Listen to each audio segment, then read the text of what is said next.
नमस्कार, मैं ऋतिक नायक, आप देख रहे हैं SMS न्यूज।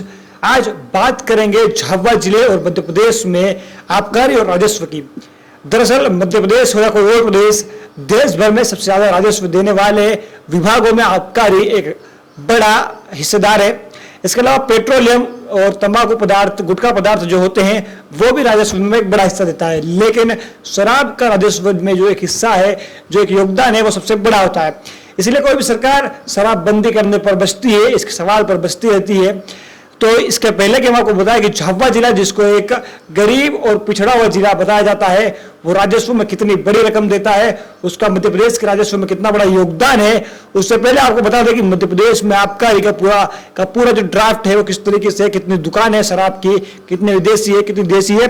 तो आपको बता दें कि देसी मदिरा दुकानें जो मध्य प्रदेश में 2541 है, वहीं विदेशी मदिरा की दुकानें जो है वो 1070 है। इसके अलावा ऐसे बार, होटल, रेस्टोरेंट या क्लब जिनमें शराब की बिक्री लीगल तरीके से की जाती है वो 358 है। उसके अलावा बोटलिंग की इकाइयां जो है वो 38 है और 11 आश्वनी है। तो इस तरीके से अलग अलग जगहों पर शराब की बिक्री होती है। इस शराब की बिक्री जो है राजस्व में एक बड़ा हिस्सा देती है। आपको पूरी कहानी बताएं किस तरीके से झाबुआ जिला जो है वो इतनी बड़ी एक रकम दे रहा है कि जो आप शायद सोचेंगे नहीं।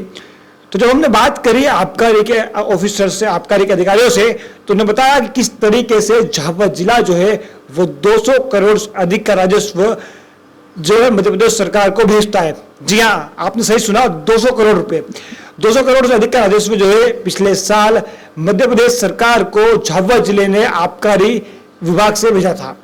आबकारी विभाग ने 200 करोड़ से अधिक की वसूली की थी, जो कि राजस्व के तौर पर मध्य प्रदेश सरकार को भेजी गई। इसी कारण से इस बार जो नई नीति आई है उसके अंदर आप देखिए किस तरीके से सरकार ने चालाकी से सरकारी जो शराब के काउंटर है उनको बढ़ाया है। दरअसल इसमें जो ट्रिक खेली गई है, जो कहे सरकार ने जो दिमाग लगाया है वो इस तरीके से लगाया है कि पिछली बार अगर अंग्रेजी शराब की दुकान है तो उस पर अंग्रेजी शराब ही मिलती थी, देसी शराब की दुकान है तो देसी शराब की दुकान पर सिर्फ देसी दारू ही मिलती थी। लेकिन इस बार एक अलग चीज की गई। इस बार नया आदेश जारी किया गया कि जो विदेशी दुकानें हैं उस पर देसी दारू मिलेगा, जो देसी शराब की दुकान है उस पर विदेशी मदिरा भी मिलेगी। तो इस तरीके से जो एक काउंटर हुआ करता था जहां पर विदेशी मदिरा, यहाँ पर तो पास में देसी मदिरा, इस तरीके से बेची जाती थी। तो एक ही जगह पर 2 काउंटर हुआ करते थे। इस तरीके से झाबुआ में अगर आप देखें तो झाबुआ प्रॉपर के अंदर 2 दुकानें हुआ करती थी, लेकिन अब वो बढ़कर 4 हो गई। तो किस तरीके से हुई? वो इस तरीके से हुई कि अब देसी और विदेशी दोनों एक काउंटर पर मिल सकते, तो टोटल 4 काउंटर अलग अलग जगहों पर कर दिए गए, जिससे कि ग्राहकी में असर पड़ेगा, जिसमें बिक्री में असर पड़ेगा। सरकार भी इसमें अपना जो है पल्ला झाड़ती और कहती कि हमने काउंटर नहीं बढ़ाए हैं, काउंटर लीगल तरीके से नहीं बढ़ाए, लेकिन काउंटर आप अगर देखेंगे झाबुआ जिले के अंदर तो आपको पहले के मुकाबले 1.5 से 2 गुना ज्यादा काउंटर देखने को मिलेंगे। चाहे झाबुआ हो या और कोई भी तहसील हो झाबुआ जिले की, वहां पर आपको काउंटर बड़े हुए दिखेंगे।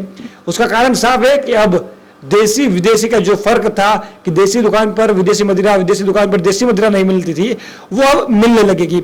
इसके अलावा आपने देखा कि मध्य प्रदेश की राजनीति में लगातार शराबबंदी को लेकर बवाल होता रहा था, लेकिन शिवराज सिंह चौहान ने उज्जैन में एक बात कही थी कि अगर ऐसे बंद होती तो हम कब से कर देते।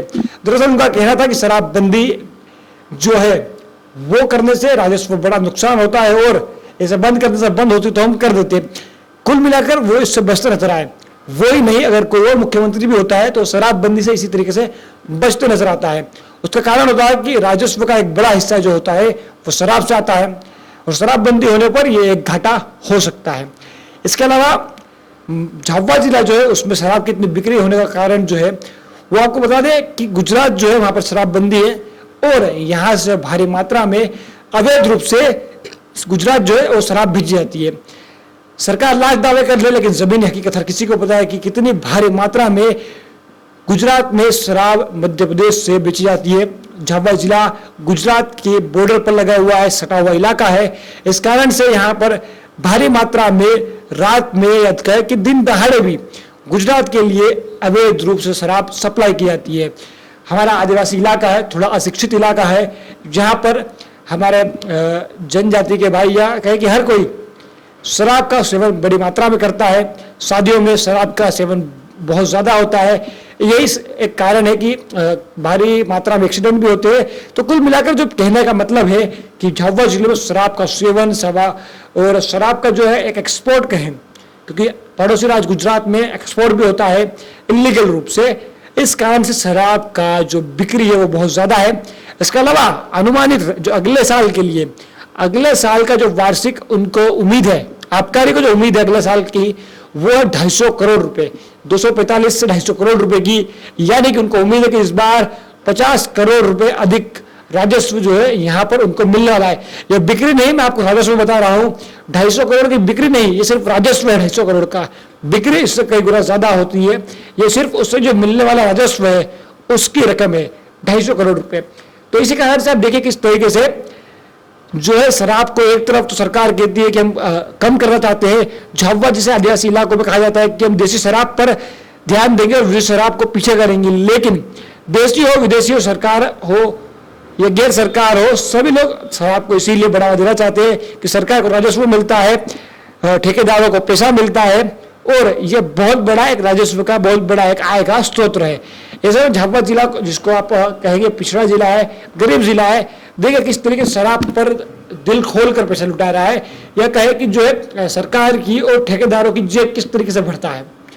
इसके अलावा देखने वाली बात यह भी है कि किस तरीके से शातिरता से काउंटर्स भी बढ़ा दिए गए इस बार, और आलोचना से बचने के लिए उसको किस तरीके से एक लीगल तरीके से बचने का एक उपाय भी ढूंढा गया है। बहुत जल्दी कहा जा रहा है कि महुए की शराब जो है उसको भी एक लीगल टेंडर बना दिया जाएगा और महुए की शराब के लिए भी काउंटर दिए जाएंगे। तो आने वाले समय में शराब की बिक्री बढ़ना ही बढ़ना है, चाहे देसी हो चाहे विदेशी हो।